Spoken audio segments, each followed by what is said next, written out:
नमोस्तु गुरुदेव, नमोस्तु गुरुदेव, नमोस्तु गुरुदेव।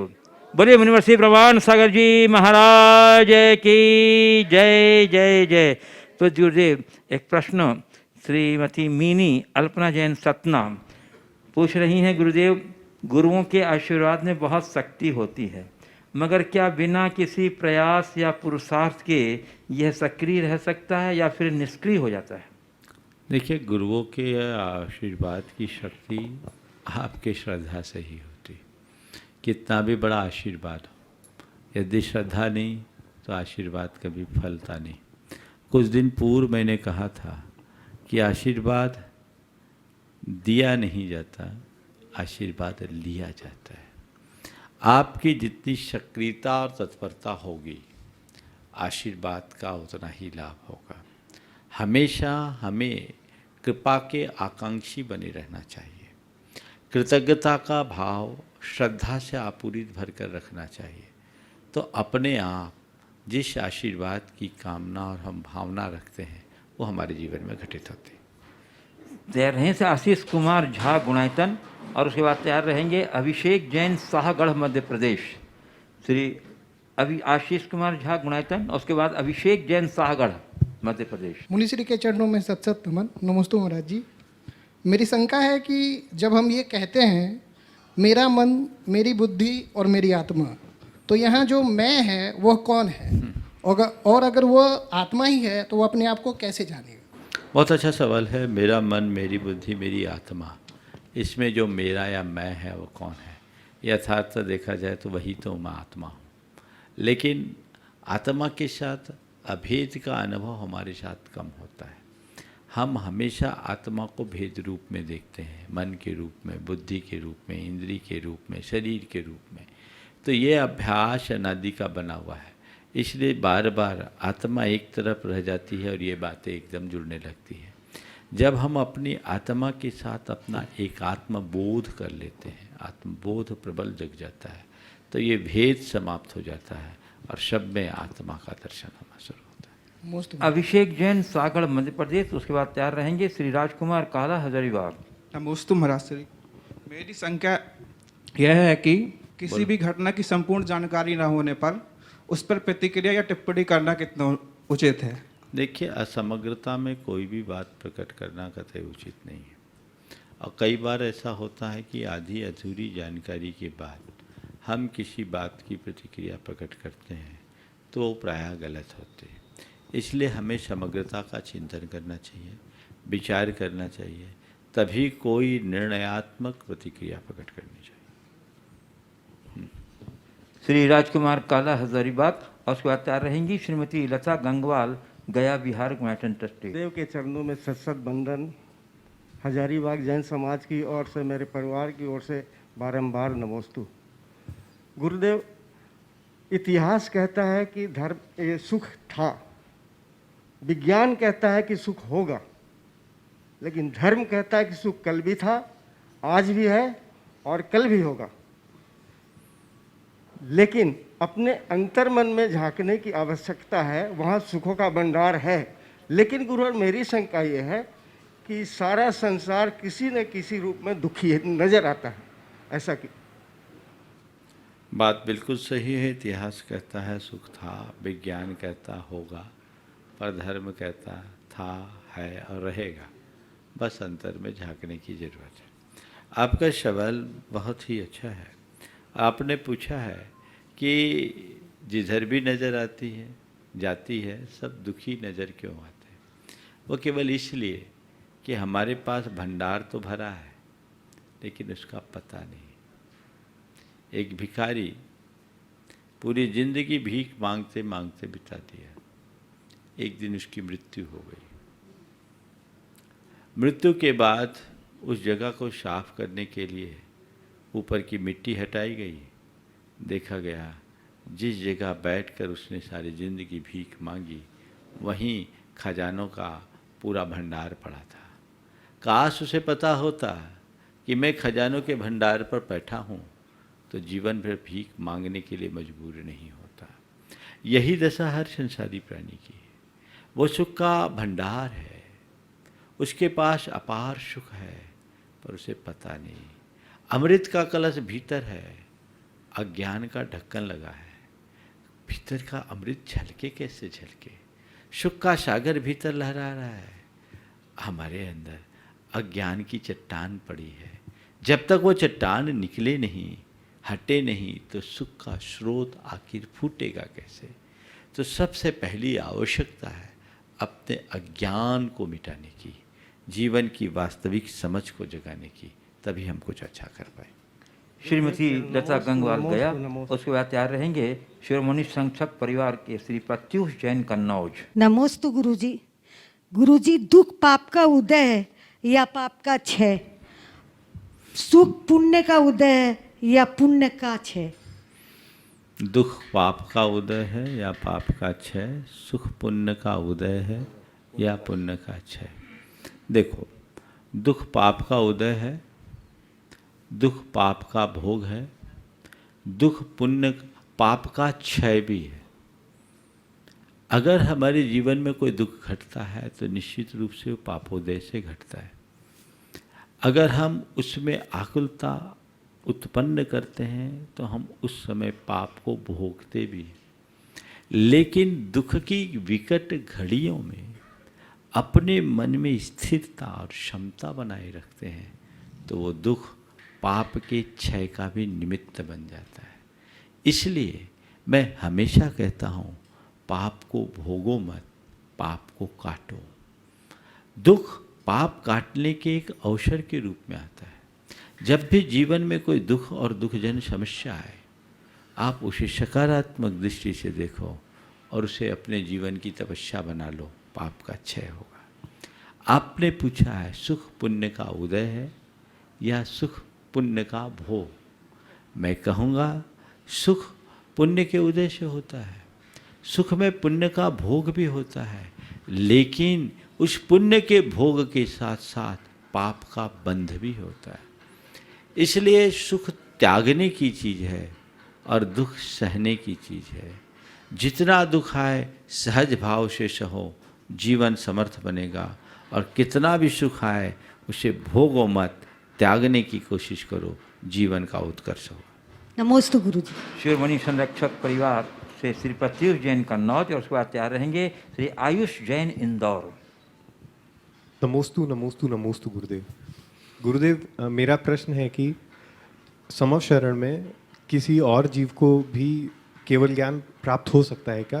क्योंकि केवल ज्ञान प्राप्त होने के बाद उसकी तुलना फिर तीर्थंकर भगवान से हो जाएगी, तो संभव नहीं है। देखिए, समव शरण में तीर्थंकरों के साथ केवलियों की संख्या मिलती है।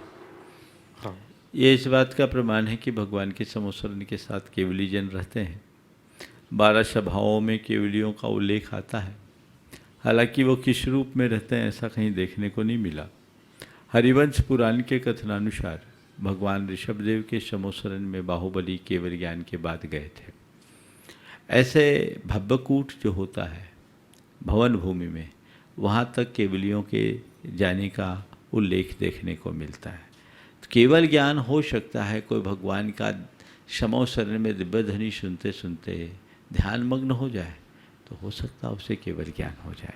अब रहा सवाल, केवल ज्ञान होने के उपरांत वो अरहंतों के समान रहेंगे या सामान्य मुनियों के समान, इस संदर्भ में आगम में कोई स्पष्ट उल्लेख देखने को नहीं मिलता। आयुष जैन इंदौर, उसके बाद तैयार रहेंगी श्रीमती नीलम पहाड़िया कोलकाता। आप बोल दो उसकी जगह क्या बोल रहा है। आयुष्य कहना चाहता महाराज जी, पिछले भव में मैंने कुछ बुरे काम किए, पाप किए, इसलिए मुझे ये विकृत शरीर मिला है। अब मैं अपने इस भव को कैसे सुधारूं और मैं मुनि राज्य को आहार दे सकूं, भगवान की अभिषेक कर सकूं। बहुत सुंदर। देखो, निश्चित कोई अशुभ कर्म का तीव्रोदय है, कुछ बुरा कर्म तुमने किया, इसके कारण आज तुम्हारे लिए ऐसा शरीर मिला है। पर अब इसकी परवाह मत करो। अतीत में क्या बुरा किया इसके विषय में सोचने की जगह वर्तमान में मुझे क्या करना है इसके विषय में सोचो। तुम्हारे पाप का उदय है, लेकिन एक सबसे बड़ा पुण्य ये है कि इस घड़ी में भी तुम्हारी बुद्धि आज सही है, तुम्हारी स्मृतियाँ सही है, तुम्हें इस बात की समझ है कि मेरे साथ क्या हुआ, तो अब इन सब बातों को भूल जाओ। शरीर विकृत है, आत्मा नहीं। अपनी दृष्टि शरीर पर नहीं, अपनी आत्मा पर रखो। भेद विज्ञान से युक्त होकर रखो। सम्यक दर्शन से जुट करके रहो। तुम मुनिराजों को आहार देने की बात तो बहुत दूर, कल मुनि बन सकोगे। भगवान की पूजा करने की बात तो बहुत दूर, कल साक्षात भगवान बन सकोगे। ऐसा पुरुषार्थ करो। अपने आत्मा को पहचानो। ये शरीर ऊपर का चूल्हा है, इससे आत्मा का कोई संबंध नहीं। भेद विज्ञान की धारणा के साथ जुड़ो और ये मानो मेरे कर्म इसी निमित्त से कटने वाले हैं। हे भगवान, सारे कर्म कट जाए, मैं मुनि बन करके तपस्या करता, मुनि बनने का शुभ अवसर मुझे इस भाव में नहीं मिला तो कोई बात नहीं, वर्तमान में जैसा हूँ इसे ही मैं एक अपनी तपस्या बना लूँ और अपने जीवन को परिवर्तित कर सकूँ। ऐसा सोच, ऐसी भावना अपने अंतरंग में बनाओगे तो ठीक रहोगे। इसलिए मैं बार बार कहता हूँ, अपने मन की हीनता को हटाओ। मेरे शरीर में कोई कमियां, इसे हटा दो। मेरी बुद्धि निर्मल बनी रहे, ये भावना हर पल अपने मन में जगाते रहो। ध्यान रखना, शकलांग होने के बाद भी जिसकी बुद्धि विकृत है वो आध्यात्म की दृष्टि से विकलांग है, और शरीर विकृत होने के बाद भी जिसकी चेतना जागृत है वो आध्यात्म की दृष्टि से सबल है। तो अपने सम्यक दर्शन को स्थिर बना करके रखो और उसी के अनुरूप अपने जीवन के क्रम को आगे बढ़ाने का प्रयास करो, जिससे अच्छा होगा। और तुम्हारे माँ बाप से भी मैं ये कहूँगा, इस बात को लेकर बिल्कुल नकारात्मक मत सोचो। मैं इस बच्चे को पिछले 6 सालों से देख रहा हूँ। इसके अंदर की जो भावना है, इसकी बुद्धि की जो पवित्रता है, वो निश्चित इसके भावी जीवन को निर्मल बनाएगी। भरतपुर राजस्थान से श्री रमेश चंद गर्ग पूछ रहे हैं, गुरुदेव, आपने एक बार शंका समाधान के प्रश्न के उत्तर में कहा था, जिसने चोंच दी है वही चुग्गा भी देगा। महाराज श्री, ये कौन है जिसने चोंच दी है और चुग्गा भी देगा? देखिए, चोंच दी उसने, वो चुग्गा भी देगा, इसका मतलब है विधि की व्यवस्था। हमारे जीवन में जो भी विधि विधान है संयोग से फलते हैं। संयोग ही हमारे जीवन की सारी अनुकूलता और प्रतिकूलता की व्यवस्था बनाता है। इसलिए जो कल देगा वो कल की व्यवस्था देगा, और जो चोंच देगा वो चुग्गा भी देगा। ये संदर्भ समझना चाहिए। पूज्य गुरु जी, चांदा मेटा मध्य प्रदेश से श्री मौसम जैन एवं आशीष जैन कह रहे हैं, जो द्रव्य हम मंदिर जी में चढ़ाते हैं या अगर कोई विधान कर रहे हैं और उसमें स्थापना पर हमने सोने या चांदी के लौंग से भगवान का आह्वान कर रहे हैं या सोने चांदी के पुष्प से पूजा कर रहे हैं, तो विधान पूरा होने के बाद उस सोने चांदी के पुष्प या लौंग पर किसका अधिकार होगा, या उसे उस विधान मंडल से उठाकर समाज के प्रत्येक घर में विस्तृत करना कितना उचित है और कितना अनुचित है? कृपया इसका क्या परिणाम होगा, समाधान करें। देखिए, जो द्रव्य हम भगवान के चरणों में अर्पित कर देते हैं उसका उपभोग तो नहीं होना चाहिए, पर स्थापना के लिए प्रयुक्त की जाने वाली सामग्री को लेकर लोगों का अलग अलग विचार है। कुछ लोगों की मान्यता है कि हम जो स्थापना में द्रव्य सामग्री चढ़ाते हैं वो अर्पित नहीं करते, वो प्रतीक के रूप में पुष्पांजलि छेपते हैं। तो पुष्पांजलि के भाव से वो अपने घर ले जाते हैं। अब ये लोग अपने विवेक से करें, मेरी इसमें सम्मति नहीं। लेकिन अगर भगवान के चरणों में बहुमूल्य द्रव्य चढ़ता है तो उस द्रव्य सामग्री का अधिकार मंदिर के प्रबंध तंत्र को होना चाहिए, और वो मंदिर में उस द्रव्य का अगर उपयोग होता है मंदिर के रख रखाव में तो इसमें कोई दोष नहीं। पूज्य गुरुदेव, उदयपुर राजस्थान से अनिल मेहता नमोस्तुपूर्वक कह रहे हैं, गुरुदेव, शरीर की पीड़ा कभी आत्मा तक नहीं पहुँचे, इसके लिए क्या प्रयास करें जिससे चेहरे की मुस्कुराहट से पीड़ा भाग जाए? शरीर की पीड़ा आत्मा तक न पहुँचे, इसके लिए क्या करें? हमेशा शरीर और आत्मा की भिन्नता को स्मरण में रखें। जो शरीर और आत्मा के भेद विज्ञान को जानते हैं उनकी शारीरिक पीड़ा नहीं होती, और वे अपने आप को पीड़ा से मुक्त अनुभव करते हैं। कठिन घड़ियों में भी उनके चेहरे की मुस्कान कायम रहती है।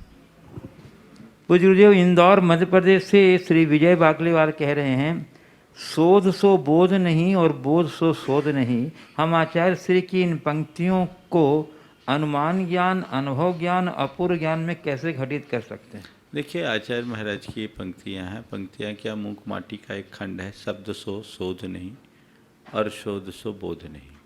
ये गुरुदेव के अनुभव प्रसूत पंक्तियाँ हैं। शब्द सो शोध नहीं अर्थात हमने जो शब्द से ज्ञान पाया वो कोई शोध हो, कोई रिसर्च हो, ऐसी कोई ज़रूरी बात नहीं है। शाब्दिक ज्ञान होते हैं। कोई ज़रूरी नहीं कि जो हमने शब्दों से जाना है वो अनुभव में भी उतरे। इसलिए शब्द शो बोध नहीं, शब्द शो शोध नहीं, शब्द शो बोध नहीं और बोध शो शोध नहीं। यानी शब्दों से जो हम जानते वो ज्ञान हमारा पूर्ण ज्ञान नहीं, वास्तविक ज्ञान नहीं है। वास्तविक ज्ञान का संबंध है अंतर ज्ञान से है, आत्मज्ञान से, भेद विज्ञान से। इसलिए शब्द शो बोध नहीं और बोध शो शोध नहीं। कागजी ज्ञान का नाम ही शोध नहीं है। शोध का मतलब वह होता है कि जिन बातों को हम जानते हैं उनको अपने अनुभव के माध्यम से हम पहचानें और उसके अनुरूप जीवन में उतारे। वास्तविक बोध वही कहलाता है। पूज्य गुरुदेव, मध्य प्रदेश अंजड़ जिला बड़वानी मध्य प्रदेश से श्री अंतिम मनीषा जैन नमस्तपूर्वक पूछ रहे हैं, मनुष्य ऐसे कौन से पुरुषार्थ करे कि उसके पास भोजन के साथ भूख भी हो और बिस्तर के साथ नींद भी हो और धन के साथ धर्म भी हो? ऐसा कौन सा पुरुषार्थ करे कि भोजन के साथ भूख हो, बिस्तर के साथ नींद हो और धन के साथ धन के साथ धर्म हो? मैं तो एक ही बात कहता हूँ, इन सब चीज़ों को करने के लिए कुछ नहीं करना चाहिए। व्यक्ति के जीवन में आध्यात्मिकता आनी चाहिए, संतोष, संयम और सादगी होनी चाहिए। यदि ये बातें आएगी तो उनके जीवन में और कुछ करने की ज़रूरत ही नहीं है। जिन लोगों के जीवन में इन सब बातों का अभाव होता है उनके जीवन में भोजन हो तो भूख नहीं और भूख हो तो भोजन नहीं वाली बात होती है। बिस्तर हो तो नींद नहीं, नींद नहीं तो बिस्तर नहीं। तो हमें अपने अंदर आध्यात्मिकता का प्रकाश प्रकट करते हुए जीवन में संयम, सादगी और संतोष को प्रमुखता देना चाहिए। पूज्य गुरुदेव, जबलपुर मध्य प्रदेश से चिराग जैन लहरी पूछ रहे हैं कि मन की एकाग्रता यानी कंसंट्रेशन पावर कैसे बढ़ाएं? कल ही तो बताया है मन की एकाग्रता के। अच्छा, मन की एकाग्रता को बनाए रखने के लिए हमें कुछ अभ्यास करना होगा। सबसे पहले हमें ये देखना है कि हमारा मन भटकता क्यों है। जिन कारणों से मन भटकता है उन कारणों से हमें अपने आप को बचाने की ज़रूरत है। मन के भटकाव का सबसे बड़ा कारण होता है लक्ष्य से विमुख होना। जब हम अपने किसी लक्ष्य के प्रति समर्पित हो जाते हैं तो उतनी देर हमारा मन उस कार्य में लगा रहता है। इसी प्रकार जिन कार्यों में हमारी रुचि होती है वहाँ मन हमेशा स्थिर बना रहता है। तो लक्ष्य के प्रति समर्पण और रुचि, ये दो ऐसे कारक हैं जो हमारे मन को भटकने से बचाते हैं। तो जो हम पाना चाहते हैं, जैसा हम होना चाहते हैं, जो हम करना चाहते हैं, उसके लिए हमें चाहिए कि हम अपने लक्ष्य के प्रति अपने आप को पूरी तरह समर्पित रखें और जो भी कार्य करें वो पूरे मन से करें, समर्पित होकर करें, रुचिपूर्वक करें। तो उस कार्य में हमारा मन इधर उधर नहीं भागेगा। अब इसके बाद यदि हम कोई कार्य कर रहे हैं और उसके बावजूद मन भाग रहा है तो अपने भागते हुए मन को स्थिर करने के लिए हमें मन को कुछ सुझाव प्रेषित करना चाहिए। जब मन इधर उधर भागने लगे उस घड़ी मन से कहो कि अभी तुम्हारी सुनने का समय नहीं है, अभी तुम्हें हमारी सुनना है। इस समय हमारी प्रमुखता ये है, ये हमारी प्राथमिकता है, इसलिए हमें इसे प्राथमिकता के स्तर पर कार्य करना चाहिए। तो मन अपने आप नियंत्रित हो जाता है। मन को हम जिस तरह की कोडिंग दे देते हैं मन उससे बंध जाता है। जैसे कई बार ऐसा होता है लोगों के दुकान दफ्तर में सामने वालों के दुर्व्यवहार होते हैं, लेकिन उस दुर्व्यवहार के होने के बावजूद सामने वाला उसे चुपचाप सुन लेता है, किसी प्रकार की प्रतिक्रिया नहीं देता। मान लीजिए दुकान में किसी ग्राहक ने कुछ उल जलूल बोल दिया तो उसे सुनकर के भी सामने वाला अनसुना करता है। क्यों करता है? क्योंकि उसने अपने माइंड में ये बात सेट कर रखी है कि ग्राहक के साथ अच्छा व्यवहार करना चाहिए। यदि हमने ग्राहक के साथ कोई नकारात्मक प्रतिक्रिया दी तो परिणाम भयानक होंगे। हमारा पूरा व्यापार चौपट होगा। मन में एक कोडिंग है, इसलिए उन बातों को जो मन के विरुद्ध है हम उसे तुरंत स्वीकार लेते हैं। इसी तरह जिन बातों को हम पाना चाहते हैं, जैसा हम होना चाहते हैं, उस तरह की बातें अपने माइंड में भर लें, उसकी कोडिंग दें, वैसा आत्म सुझाव दें, तो मन इधर उधर नहीं भाग सकता और उसमें स्थिरता आती है। जैसे किसी को पढ़ना है तो पढ़ने के प्रति रुचि होनी चाहिए, पढ़ने का लक्ष्य होना चाहिए, मन में ये पक्की धारणा होनी चाहिए कि मुझे पढ़ाई करनी है, मुझे पढ़ाई करनी है, मुझे पढ़ाई करनी है, और पढ़ाई को अपनी पूरी प्राथमिकता में रख दे तो उस व्यक्ति के पढ़ाई में अपने आप एकाग्रता होगी। इसी के साथ साथ ओंकार का नाद, भ्रामरी प्राणायाम भी हमारी मन की एकाग्रता में बहुत सहायक है। पूज्य गुरुदेव, कटनी मध्य प्रदेश से सुरभि सतीश जी जैन पाटन परिवार कह रही हैं कि महाराज श्री, अपनी पहचान हम किस तरह दे सकते हैं? कृपया समाधान कीजिए। इत्र, मित्र, चित्र और चरित्र किसी की पहचान के मोहताज नहीं होते। ये चारों अपना परिचय स्वयं देते हैं, तो इन्हें तो हमें अपना परिचय किस तरह देना चाहिए? इत्र, मित्र, चित्र और चरित्र, इन चारों को किसी पहचान की जरूरत नहीं होती, इनकी उपस्थिति ही इनकी पहचान बनती है। आपने पूछा हमें अपनी पहचान कैसी बननी चाहिए।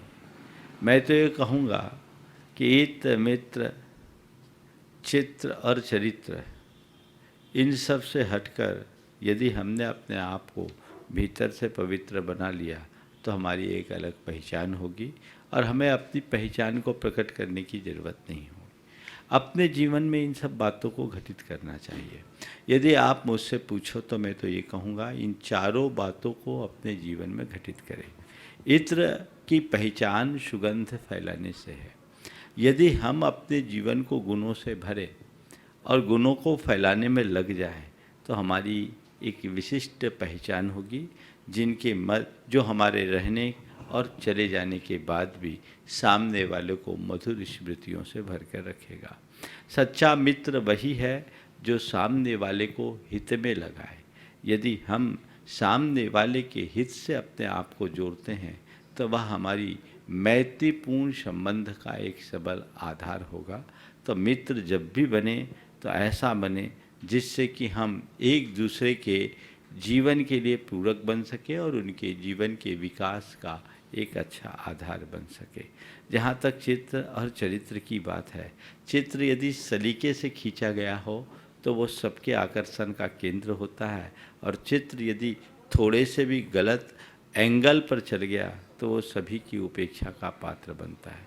तो जैसे चित्र को बनाते समय या खींचते समय हम अपने आप को बहुत सजग और सावधान रखते हैं, वैसी जो मनुष्य अपने जीवन में हर पल सजग और सावधान रहता है, उसकी जो छवि उभरती है वो बहुत सार्थक और सकारात्मक होती है, और उसी के बल पर वो अपने जीवन को आगे बढ़ा सकता है।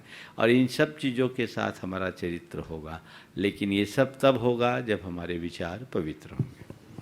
पूज्य गुरुदेव, रतलाम मध्य प्रदेश से सुश्री प्राची जैन कह रही हैं, महाराज जी, जो जिम्मेदार होते हैं उन्हें बहुत दिक्कतें आती हैं, और जो बेपरवाह होते हैं वे चिल्ले रहते हैं। अक्सर यंगस्टर्स मुश्किल समय में उन बेपरवाह लोगों को देखकर कहते हैं कि ऊपर वाले को सिर्फ मैं ही दिखता हूँ, मुझे ही सारी परेशानियाँ आती हैं, जबकि उन्हें यह बखूबी पता होता है कि ऊपर वाला भी उन्हीं का टेस्ट करता है।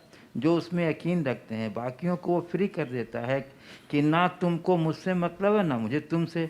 तो महाराज जी, फिर उस मुश्किल समय में ऊपर वाले को लेकर हमारा मन क्यों डगमगाता है? सवाल का दो पहलू है। पहला पहलू कि जो जिम्मेदार होते हैं उन्हें कठिन दौर से गुजरना होता है, और जो बेपरवाह होते हैं वे प्रायः चिल्ड होते हैं। देखिए, मैं एक बात जानता हूँ, जिम्मेदारी का मतलब क्या है इसे समझिए। जिम्मेदार होने का मतलब ही यही है कि हम अपनी प्रवृत्तियों के प्रति जागरूक रहें। जब हम कोई अच्छा काम करने के लिए होते हैं तो हमें जिम्मेदारी के साथ आगे बढ़ना होता है।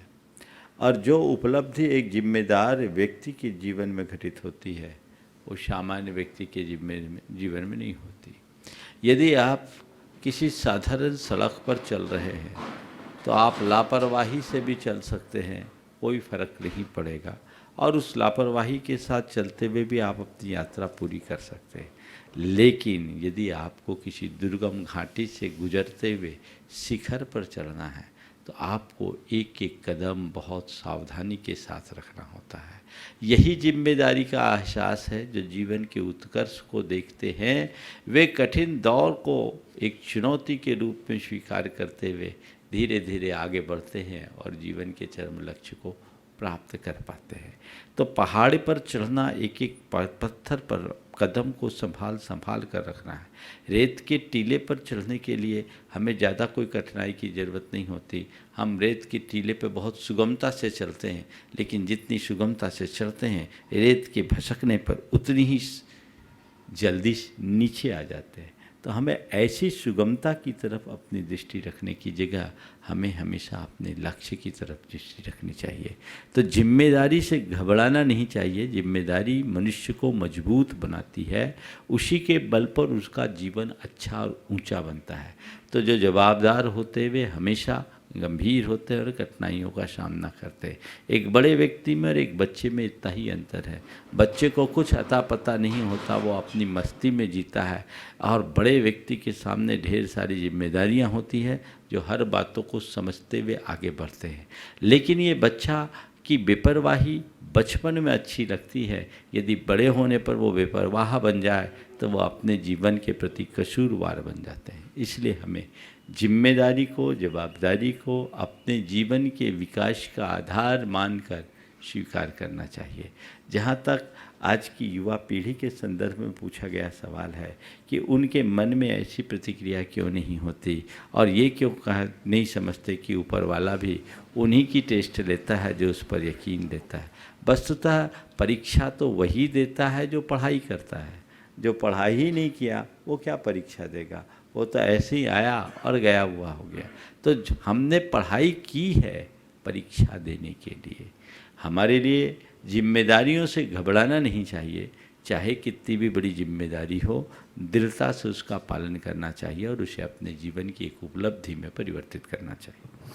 पूज्य गुरुदेव, सूरत गुजरात से साक्षी जैन सीए नमोस्तु पूर्वक पूछ रही हैं, उस स्थिति में हमें क्या करना चाहिए जब हमें हमारे मन को समझाना मुश्किल हो और हमारा ज्ञान भी कुछ नहीं कर पा रहा हो। महाराज जी, मन हमारे में न रहकर किसी दूसरे में ज़्यादा सोच रहा है, आप मुझे समझाइए विस्तार से। हम अपने ही में रहना चाहते हैं, 1 साल से मेरा मन बावला हो गया। बहुत ही गंभीर सवाल है। उस स्थिति में हम क्या करें जब मन हमारे में न लगे और हमारा ज्ञान भी काम न करे? ये बहुत बड़ी समस्या है, और ऐसी समस्या एक के साथ नहीं अनेक के साथ है। उसके लिए हमें कुछ अभ्यास करना होगा और उस अभ्यास की दिशा में हमें निरंतर आगे बढ़ना चाहिए। धीरे धीरे आगे बढ़े तो हम उस अभ्यास की दिशा में कुछ अच्छा कर सकते हैं। क्या करें? आपका मन जब आप में नहीं लग रहा है, जो आपका लक्ष्य है उसकी तरफ नहीं लग रहा है, तो उसके लिए हमें खाली टाइम में मन को कुछ मोटिवेशन देने की ज़रूरत है, कुछ सुझाव देने की ज़रूरत है, और उस सुझाव के साथ कुछ संकल्पों से अपने आप को बांधने की ज़रूरत है। कुछ अपने आत्म सुझाव दें अथवा गुरुजनों से कुछ मार्गदर्शक सूत्र वाक्यों को ले, उन्हें अपने जीवन का मंत्र बना ले और बार बार दोहरा ले कि मुझे ये कार्य करना है, मुझे अपने में रहना है, मुझे और बातों में नहीं, मुझे अपने में रहना है, मुझे अपने में रहना है, मुझे अपने में रहना है, मुझे अपना लक्ष्य पाना है, मुझे अपना लक्ष्य पाना है, मुझे अपना लक्ष्य पाना है। ये बात या इस आशय के बातों को बार बार आप दोहराइए दोहराइए दोहराइए। तो उससे क्या होगा, जब भी मन इधर उधर भागने को होगा, अंदर से आवाज़ आएगी, नहीं मुझे अपने में रहना है, जो बातें प्रयोजनहीन है उसमें दिमाग नहीं लगाना है, मुझे वही करना है जो मेरे प्रयोजन का है, जो मेरे लिए हितकर है। ये बातें जब अंतर मन में गहरा जाएगी तो जीवन में सहज एक अलग प्रकार की अनुभूति होगी और वो हमारे जीवन का पथ प्रशस्त करेगी। तो आपको आत्म सुझाव की ज़रूरत है, नियमित भावना योग की ज़रूरत है, और यदि इनमें आप पूरी तरह सफल नहीं होते तो गुरु वाक्यों को एक मंत्र की तरह ले लें और उसे बार बार दोहराएं और कुछ अच्छा पढ़े, अच्छा सुने, अपने मन को दूसरी दिशा में लगाने का धीरे धीरे अभ्यास करें, तो आप इस समस्या से बखूबी बाहर आ सकते हैं। पूज्य गुरुदेव, सिलचर आसाम से श्री नवीन जैन कह रहे हैं, गुरुदेव कुछ लोग कहते हैं समझदार व्यक्ति जिंदगी को आसान बना देता है, परंतु वहीं कुछ लोग ऐसा कहते हैं कि समझदारी जिंदगी को बेरंग कर देती है। गुरुदेव, परस्पर विरोध सा लगता है ये दोनों स्टेटमेंट क्या हमें दर्शा रहा है? देखिए, दोनों बातें अलग अलग संदर्भ में सही हो सकती है।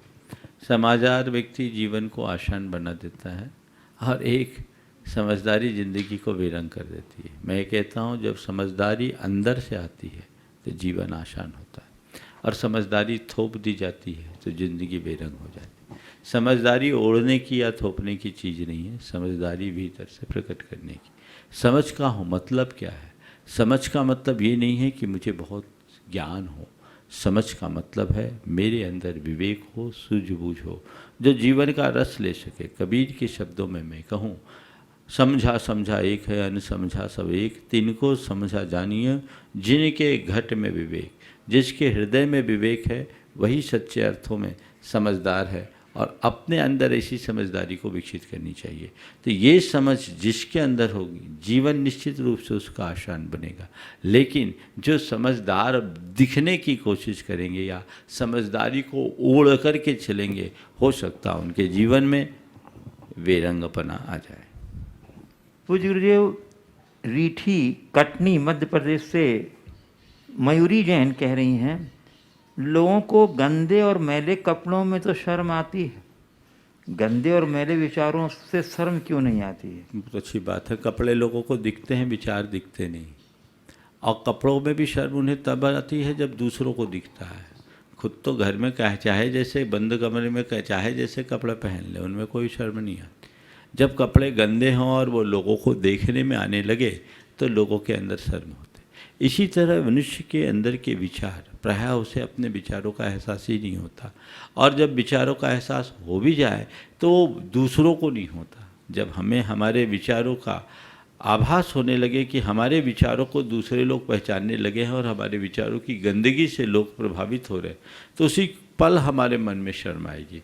काश लोग अपने विचारों को ठीक तरीके से समझे और ये समझे कि कपड़ों की गंदगी से भी ज़्यादा खतरनाक विचारों की गंदगी है। कपड़ों को तो साबुन से धोकर साफ भी किया जा सकता है या बदला भी जा सकता है। विचारों की गंदगी बहुत विकृति उत्पन्न करती है और इन्हें बचा पाना, इन्हें बदल पाना बहुत कठिन होता है। ऐसी समझ अंदर आ जाए तो फिर लोग अपने विचार शुद्धि के प्रति सहज जागरूक हों। पूज्य गुरुदेव, बाकल मध्य प्रदेश से संजय मोदी कह रहे हैं, महाराज जी, हम तिल जैसे तुच्छ हैं और आप ताड़ जैसे महान। हमारा चारित्र राई जैसा निम्न है और आपका पर्वत जैसा महान। हमारी दिनचर्या जमीन से भी निम्न है और आपकी आसमान से भी ऊंची। कृपया बताएं, हम इस उम्र में आप जैसी ऊंचाइयों को तो पा नहीं सकते, पर उस दिशा में कैसे बढ़ सकते हैं? आप जैसी ऊंचाइयों को पा नहीं सकते, पर उस दिशा में कैसे बनते? देखिए, मैं एक ही बात जानता हूँ, रचकन भी संतों के चरण में लग जाने से माथे पर लगाए जाने योग्य हो जाता है।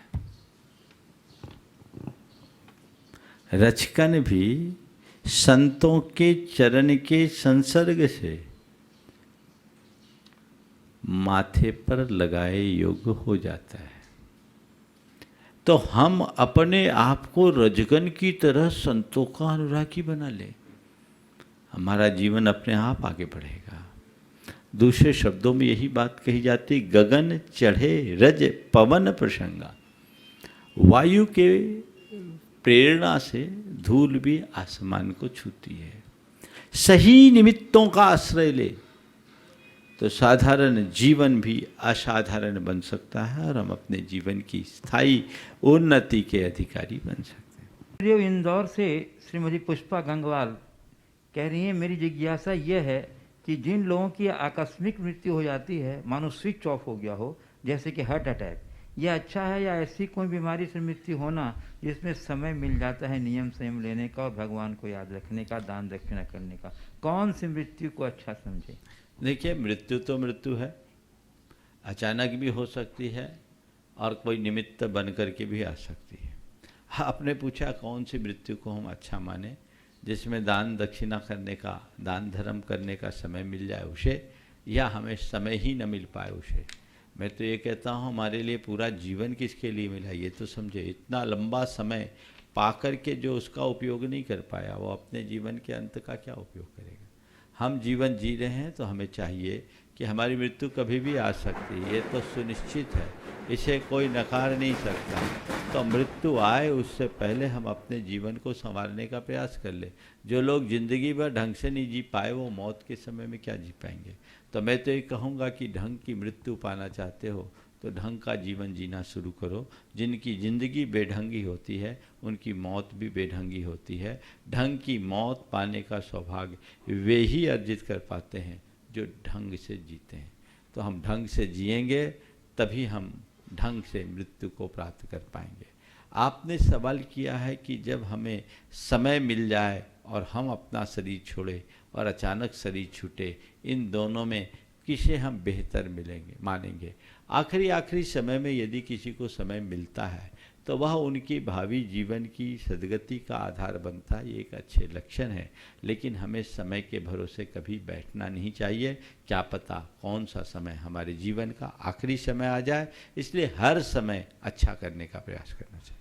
पूज्य गुरुदेव, अजमेर राजस्थान से श्री प्रकाश पाटनी नमोस्तुपूर्वक कह रहे हैं, गुरुदेव जीवन में अपॉर्चुनिटी कभी कभी मिलती है और अक्सर होता है अपनी योग्यता को प्रमाणित करने का, सेम टाइम में पारिवारिक परिस्थितियां अनुकूल नहीं हो, निर्णय लेने की क्षमता शून्य हो रही हो, तो किस प्रकार अपने मन में मस्तिष्क को संतुलित करें व पारिवारिक परिस्थितियों का दायित्व पूरा करते हुए मिलने वाले अवसरों को भी आकार देते हुए अपनी योग्यता को प्रमाणित कर सकें? कृपया मार्गदर्शन करें। अवसरों का मिलना और अवसरों को पाकर अपनी योग्यता को प्रमाणित करना बहुत अच्छी बात है, ऐसा होना चाहिए। हर किसी को हमेशा अवसर नहीं मिलते और उपलब्ध अवसर के अनुरूप अपनी योग्यता को प्रमाणित या परिभाषित करने का अवसर भी लोगों को नहीं मिलता।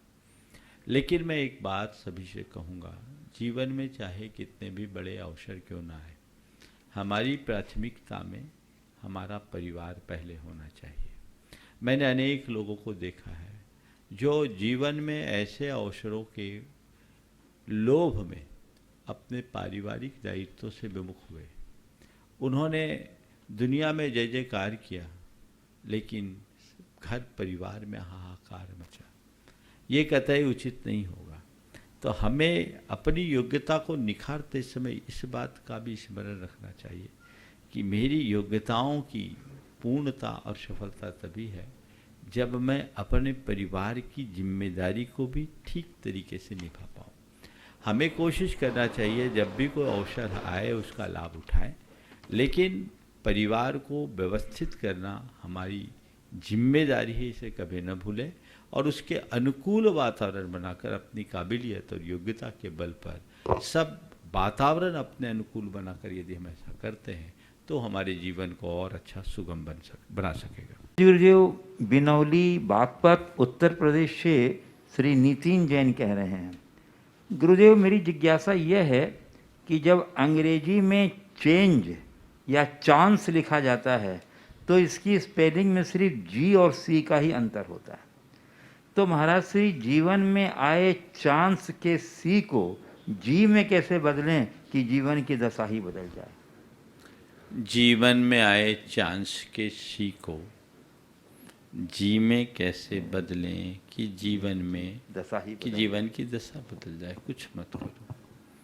चांस के सी को जी में बदलने के लिए कुछ नहीं करना है, जी को एक्सेप्ट करना है। जी को एक्सेप्ट करने का मतलब एक तो जीवन में गुडनेस को बढ़ाना है और दूसरा गॉड के चरणों में समर्पित हो जाना, योग को बढ़ाना शुरू किया और परमात्मा के चरणों में अपने आप को अर्पित करना शुरू कर दिया, तो हमारे जीवन का हर चेंज हमारे जीवन का एक चांस बन सकता है, या हर चांस में हम अपने आप को चेंज कर सकते हैं।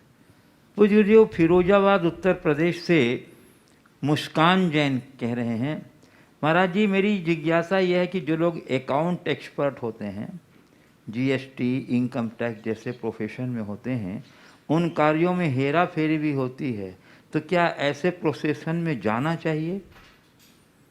भैया प्रोफेशन तो प्रोफेशन है, मैंने तो अनेक बार बोला है, हेरा फेरी करोगे तो उसके भागीदार तो आप हो ही। ये मत सोचना, जितने भी इस तरह के कंसल्टेंट हैं जो लोगों की झूठ पर अपनी मुहर लगाते हैं, वे उस हिस्से में पाप के भागीदार तो होते ही, इसे कभी भूलना नहीं चाहिए। हालांकि आज का ये व्यवसाय है, हालांकि ये भी बात है जितने भी चार्टर्ड अकाउंटेंट और लोग हैं, उनका काम ये है कि सरकार की नीतियों, कानूनों और प्रावधानों के अनुरूप अपने क्लाइंट को लाभ दिलाए, उसका उल्लंघन करके न। तो कानून के जद में रहते हुए यदि वह अपने क्लाइंट को लाभ दिलाते हैं तो उसमें गलत नहीं है, लेकिन क्लाइंट की गलत बातों का अनुमोदन करने का पाप तो उन्हें मिलेगा ही। पूज्य गुरुदेव, जयपुर राजस्थान से सुश्री साक्षी सोनी कह रही हैं, गुरुदेव मेरा प्रश्न ये है कि बड़ा होने के लिए हमेशा मर्यादा में रहना चाहिए, क्योंकि हर बड़ी कंपनी के नाम में भी आखिरी में लिमिटेड लिखा होता है। तो ऐसे में गुरुदेव मर्यादा का तात्पर्य क्या है, तथा एक व्यक्ति को अपने जीवन में मर्यादा किस प्रकार से उद्घाटित करना चाहिए, एवं मोक्ष मार्ग में चलने वाले गृहस्थ जीवों की जीवन की मर्यादा क्या होती है? मर्यादा का मतलब क्या है? लक्ष्मण रेखा के भीतर होना। बस हर व्यक्ति को अपने जीवन की एक लक्ष्मण रेखा खींच करके चलनी चाहिए। उस लक्ष्मण रेखा के भीतर रह करके जीने वाला व्यक्ति मर्यादित जीवन जीता है, चाहे वो गृहस्थ हो या संत। सबके जीवन की अपनी एक मर्यादाएं हैं और वो मर्यादा जीवन के आखिरी समय तक बनी रहनी चाहिए। इसमें किसी भी प्रकार की कोई कोर कसर नहीं होनी चाहिए। आम जनों के जीवन में उन्हें अपनी धर्म की मर्यादा, अपनी कुल की मर्यादा, अपनी जाति की मर्यादा, अपने परिवार की मर्यादा, समाज की मर्यादा को हमेशा ध्यान में रखकर चलना चाहिए। पूज्य गुरुदेव, इंदौर मध्य प्रदेश से काव्या जैन काव्यांजलि कह रही हैं, गुरुदेव मंदिर जी में भगवान के नियमित दर्शन करने से वैराग्य भाव प्रकट होता है, परंतु इस धरती के भगवान अर्थात माता पिता को देखकर हमारे मन में कैसे भाव प्रकट होने चाहिए? क्या माता पिता के निमित्त से भी हमारे जीवन में वैराग्य प्रकट हो सकता है? देखिए, भगवान के दर्शन से वैराग्य हो या न हो, बोध तो होता ही, आत्मबोध होता है। ये आत्मबोध हमें वैराग्य की ओर बढ़ाता है। जहाँ तक धरती में जीवित भगवान स्वरूप माता पिता के दर्शन से हमारे मन में कैसा भाव होना चाहिए? माता पिता के दर्शन से वैराग्य न हो चलेगा, पर श्रद्धा होनी चाहिए, उनके प्रति कृतज्ञता का भाव होना चाहिए, उनके उपकारों की स्मृति बननी चाहिए। यदि ऐसी कृतज्ञता की भावना, उनके उपकारों की स्मृति हमारे अंतर मन में निरंतर बनी रहे तो हमें कहीं कोई कठिनाई नहीं हो। पूज्य गुरुदेव, सागर भाग्योदय मध्य प्रदेश से शिल्पी अमरदीप जैन कह रहे हैं, महाराज जी मेरी जिज्ञासा यह है कि अमीर के पास सुविधाएं हैं, सुकून नहीं, गरीब के पास सुकून है, सुविधाएं नहीं। गरीब सुविधाओं के लिए सुकून खो देता है और अमीर सुविधाओं में भी सुखी नहीं है। तो महाराज जी व्यक्ति संतुष्ट और सुखी कैसे रहे? बस यही दो लाइनें तो हम लोगों को बचपन में सिखाई गई। दाम बिना निर्धन दुखी, तृष्णावश धनवान, कहो न सुख संसार में, सब जग देखो शान। तो ये हमारे जीवन की एक बड़ी दुर्बलता है। आपने पूछा है जीवन में हमेशा सुकून और सुख कायम बना रहे, उसके लिए क्या करें? इसका एक ही मार्ग है, अपनी स्थिति से संतुष्ट होकर जीने के आदी और अभ्यासी बने। जो है, जैसा है, जितना है, सहज भाव से स्वीकार करें। यही आत्मसंतुष्टि है और इस संतुष्टि से जीवन का रूपांतरण होता है। पूज्य देव सिंघाना मध्य प्रदेश से श्री सुरेश गंगवाल कह रहे हैं, हम लोग धर्म पुरुषार्थ की बड़ी बड़ी बातें तो करते हैं, लेकिन जब धर्म व्यवहार की बात आती है तो हम में से अधिकांश लोग पीछे हट जाते हैं। तो गुरुवर, हम ऐसा क्या प्रयास करें जिससे धर्म हमारा स्वभाव बने, केवल विचार नहीं? धर्म हमारा स्वभाव बने, केवल विचार नहीं। इसके लिए क्या करें? धर्म को आत्मसात करें। धार्मिक क्रियाओं के प्रति जितनी रुचि हो, धार्मिक भावना को उतनी गहरी बनाए। धार्मिक क्रियाओं को करना बहुत कठिन नहीं है, लेकिन धार्मिक भावनाओं को गहरा लेना, बल्कि खुद को धर्म भाव से ओत प्रोत कर लेना बहुत कठिन है। अपने हृदय में हमें धार्मिक भावना को गहराना चाहिए, धर्म को आत्मसात करने की कोशिश करनी चाहिए।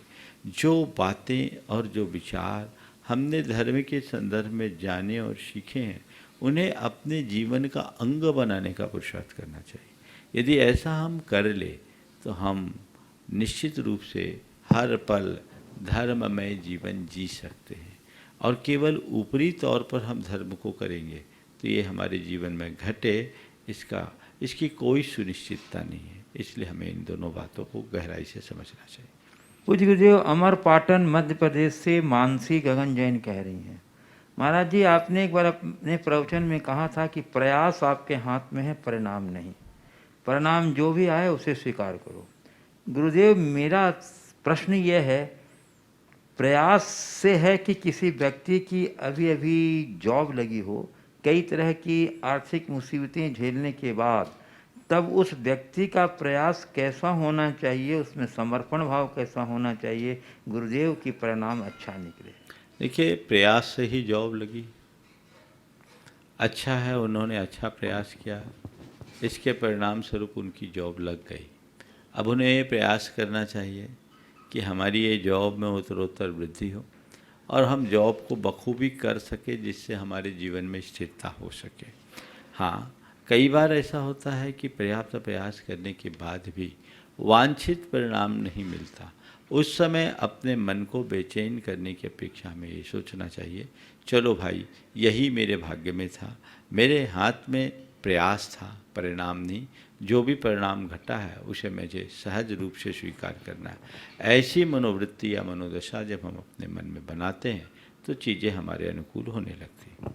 पूज्य कटनी मध्य प्रदेश से श्रीमती चंद्र प्रभा जैन कह रही हैं, मेरी जिज्ञासा ये है कि आदमी जब तक जीवित रहता है उसकी बुराइयां करते हैं और मरने के बाद पता नहीं कहाँ से अच्छाई ढूंढ लेते हैं।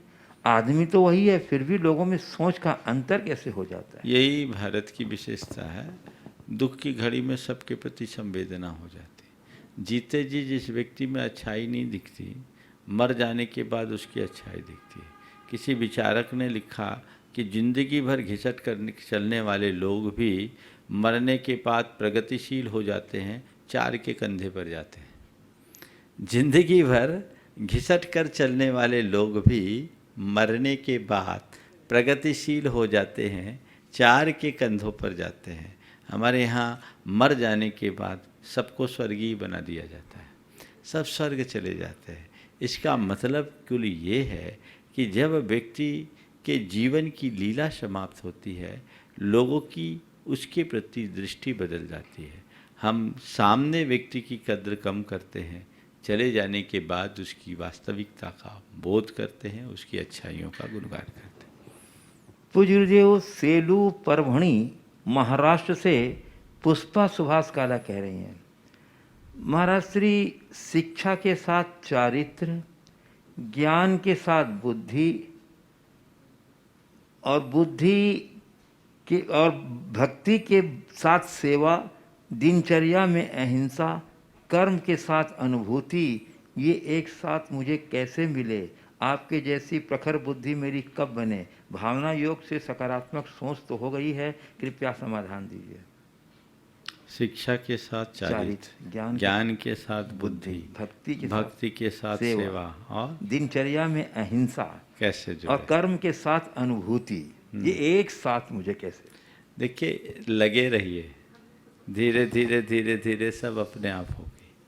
आप सोचोगे कि एक साथ सब हो जाए तो शायद सोचते रह जाओगे, लेकिन एक साथ इनके प्रति आप दृढ़ हो गए तो धीरे धीरे धीरे धीरे सब चीज़ें आती है।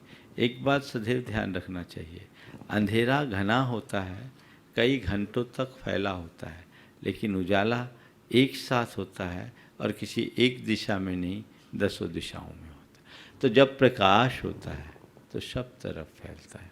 अंतरंग में यदि हमने ज्ञान के स्वरूप को प्रतिष्ठापित कर लिया तो हमारे जीवन में ये बातें सहज रूप से अपने आप उद्घाटित होना शुरू हो जाती है और हमारे जीवन का पथ अपने आप प्रशस्त होता है।